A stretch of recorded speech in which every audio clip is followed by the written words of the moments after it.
السلام علیکم ورحمۃ اللہ وبرکاتہ۔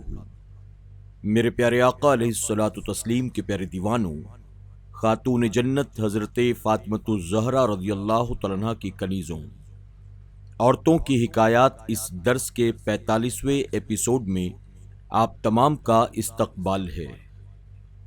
الصلاۃ والسلام علیک یا رسول اللہ،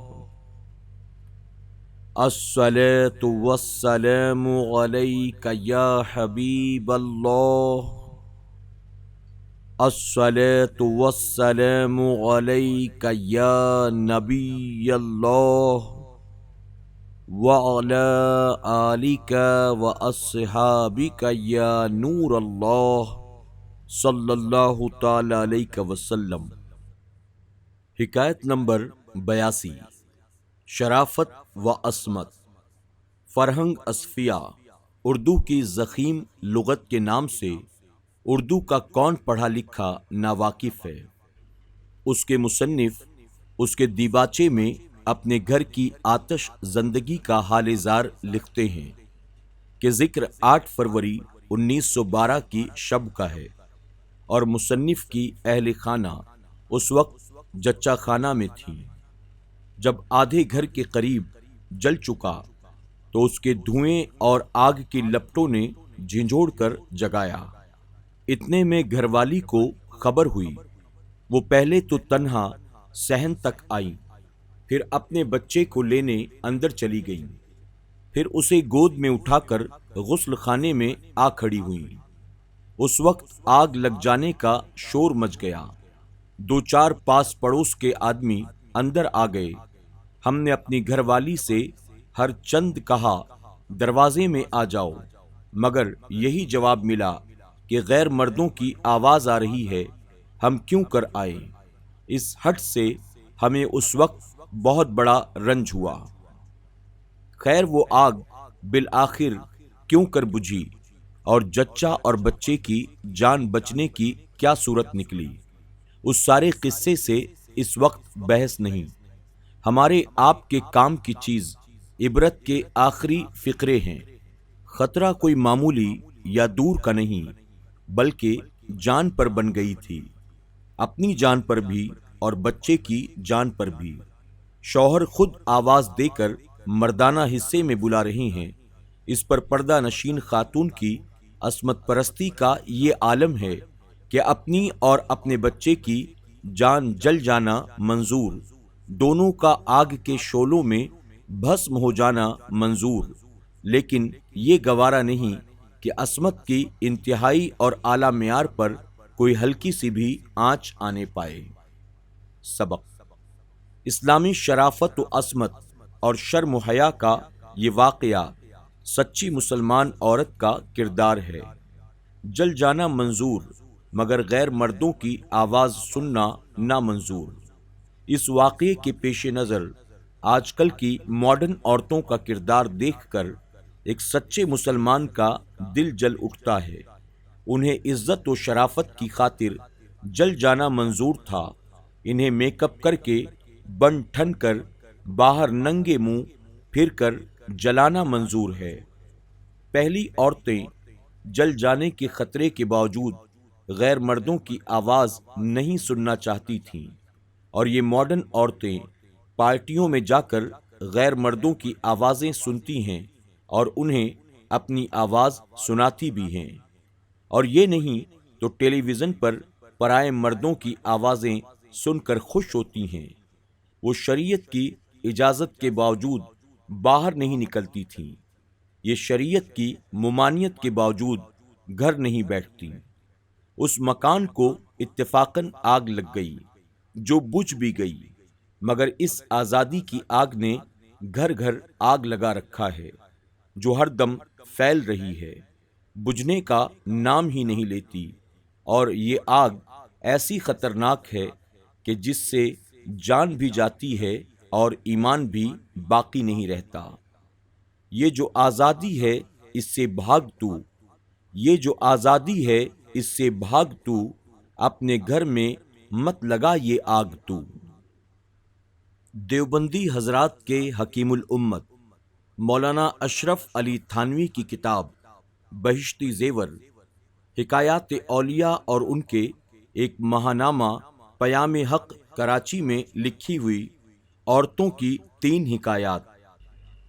حکیم الامت صاحب کی مشہور کتاب بہشتی زیور کا 8واں حصہ نیک بیویوں کے حال میں اس عنوان سے شروع کیا گیا ہے۔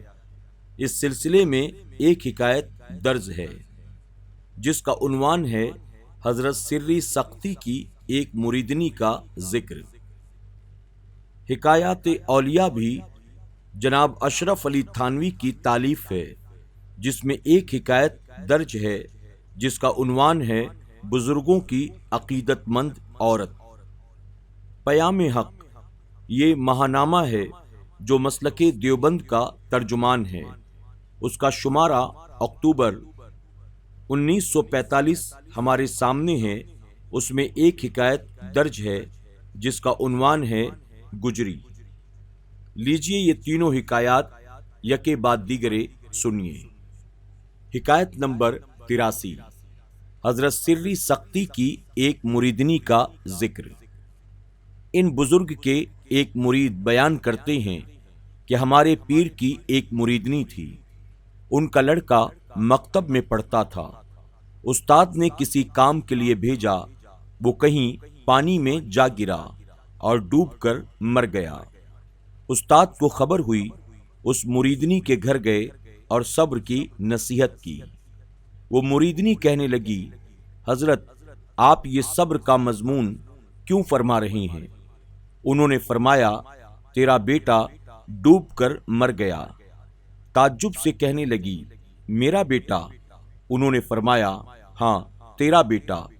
وہ کہنے لگی کہ میرا بیٹا کبھی نہیں ڈوبا، اور یہ کہہ کر اٹھ کر اس جگہ پر پہنچی جہاں بیٹے کا نام لے کر پکارا، اے محمد! اس نے جواب دیا، کیوں اماں؟ اور پانی سے زندہ نکل کر چلا گیا۔ حضرت سری سختی نے جنید سے پوچھا، یہ کیا بات ہے؟ انہوں نے فرمایا، اس عورت کو ایک خاص مقام حاصل ہے کہ اس پر جو مصیبت آنے والی ہوتی ہے اس کی خبر کر دی جاتی ہے، اور اس کی خبر نہیں ہوئی تھی، اس لیے اس نے کہا ایسا کبھی ہو ہی نہیں سکتا۔